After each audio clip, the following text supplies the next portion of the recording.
അങ്ങനെ 3.5 വർഷം നീണ്ടുനിന്ന റഷ്യ യുക്രൈൻ യുദ്ധത്തിന് അധികം ട്വിസ്റ്റ് ഒന്നും തന്നെ ഇല്ലാതെ ഒരു പരിസമാപ്തി ഉണ്ടായിരിക്കുകയാണ്.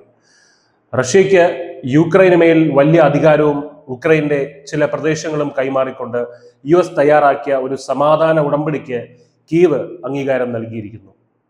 ഫലത്തിൽ ഉക്രൈന്റെ സമ്പൂർണ്ണ കീഴടങ്ങൽ ഉറപ്പിച്ചുകൊണ്ട് ട്രംപ് റഷ്യ ഉക്രൈൻ യുദ്ധം അവസാനിപ്പിച്ചിരിക്കുന്നു. വിവാദപരമായ ഈ കരട് ഉടമ്പടി പ്രകാരം ഉക്രൈൻ പ്രധാന പ്രദേശങ്ങളായ ക്രിമിയ, ഡൊണറ്റ്സ്ക്, ലുഹാൻസ്ക് എന്നിവ പൂർണ്ണമായും ഉപേക്ഷിച്ച് അവ റഷ്യയുടേതാണെന്ന് അംഗീകരിക്കും. കൂടാതെ റഷ്യ ഖേഴ്സണിലും സപ്പോരിയയിലും ഭാഗികമായി നിയന്ത്രണം സ്ഥാപിക്കും ആ 2 പ്രദേശങ്ങളിൽ. അതായത് ഉക്രൈന്റെ നിലവിലെ മുൻനിരകൾ മരവിപ്പിക്കുകയും തെക്കൻ പ്രദേശങ്ങളിലുള്ള മോസ്കോയുടെ പിടി മുറുക്കുകയും ചെയ്യും. ഈ കരാർ ഉക്രൈന്റെ ഊർജ്ജ കേന്ദ്രമായ സപ്പോരിജിയ ആണവ നിലയത്തെയും സാരമായി ബാധിക്കും. ഈ ആണവ നിലയം അന്താരാഷ്ട്ര മേൽനോട്ടത്തിൽ പുനരാരംഭിക്കുമെങ്കിലും ഉൽപ്പാദിപ്പിക്കുന്ന വൈദ്യുതിയുടെ പാതി ഉക്രൈൻ റഷ്യയുമായി പങ്കിടും. ഒപ്പം നാറ്റോ സഖ്യത്തിൽ ഉക്രൈനെ ഒരിക്കലും ചേർക്കില്ല എന്ന അമേരിക്കയുടെ ഉറപ്പും.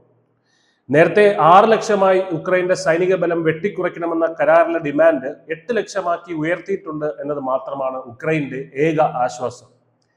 ട്രംപിന്റെ മിഡിൽ ഈസ്റ്റ് പ്രതിനിധി സ്റ്റീവ് വിറ്റ്കോഫും പുടിന്റെ ഉപദേഷ്ടാവ് കിറിൽ ദിമിത്രിയുമാണ് കരാറിന്റെ കരട് രേഖ തയ്യാറാക്കിയത്. US ആർമി സെക്രട്ടറി ഡാൻ ബ്രിസ്കിൽ അബുദാബിയിൽ വെച്ച് റഷ്യൻ പ്രതിനിധികളുമായി കൂടിക്കാഴ്ച നടത്തിയതിന് ശേഷമാണ് ഉക്രൈൻ സമാധാന കരാറിന് സമ്മതം മൂളിയത്. ട്രംപിന്റെ സമ്മർദ്ദത്തിന് വഴങ്ങി ഉക്രൈൻ പ്രസിഡന്റ് വ്ളാഡിമിർ സെലൻസ്കി നാടകീയമായ നിലപാട് മാറ്റം വരുത്തിയിരിക്കുകയാണ്. ഒരു U-ടേൺ എടുത്തിരിക്കുകയാണ്.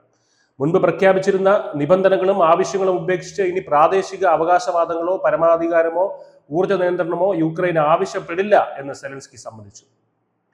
കരാറിൽ അവശേഷിച്ചിരുന്ന ഉക്രൈന് മേലുള്ള എല്ലാ പക്ഷപാതവും നീക്കം ചെയ്തിട്ടുണ്ടെന്ന് സെലൻസ്കി സമ്മതിച്ചു. 2014 റഷ്യ ക്രിമിയ പിടിച്ചെടുക്കുന്നതിനെ തുടർന്ന് 2022 റഷ്യയുടെ സമ്പൂർണ്ണ അധിനിവേശത്തോടെയുള്ള യുദ്ധം ആരംഭിച്ചത്. ക്രമേണ മോസ്കോ യുക്രൈന്റെ കിഴക്കും തെക്കുമുള്ള വലിയ പ്രദേശങ്ങൾ പിടിച്ചെടുത്തു.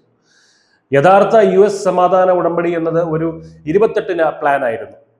ഉക്രൈൻ പ്രദേശങ്ങൾ സൈനികമുക്തമാക്കാനും സൈന്യത്തെ പരിമിതപ്പെടുത്താനും റഷ്യയുടെ കൂട്ടിച്ചേർക്കലുകൾ നിയമപരമായി അംഗീകരിക്കാനും ആ കരാർ ആവശ്യപ്പെട്ടിരുന്നു. പിന്നീട് 19 ഇനങ്ങളായി കരാർ കുറച്ചെങ്കിലും റഷ്യയുടെ പ്രധാന ആവശ്യങ്ങൾ അതേപടി തന്നെ നിലനിർത്തി.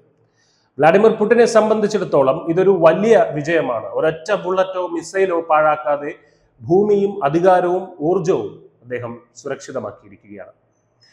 ഉക്രൈനെ സംബന്ധിച്ചിടത്തോളം ഇത് അവരുടെ പരമാധികാരം, അന്തസ്, ഭാവി എന്നിവയുടെ നഷ്ടമാണ്. യുദ്ധം അങ്ങനെ അവസാനിക്കുകയാണ്. കീവിൽ വീണ്ടും സമാധാനം പുലരാൻ പോകുകയാണ്. പക്ഷേ അതിനവർക്ക് കൊടുക്കേണ്ടി വന്ന വില അവരുടെ സ്വാതന്ത്ര്യവും പരമാധികാരവുമാണ്.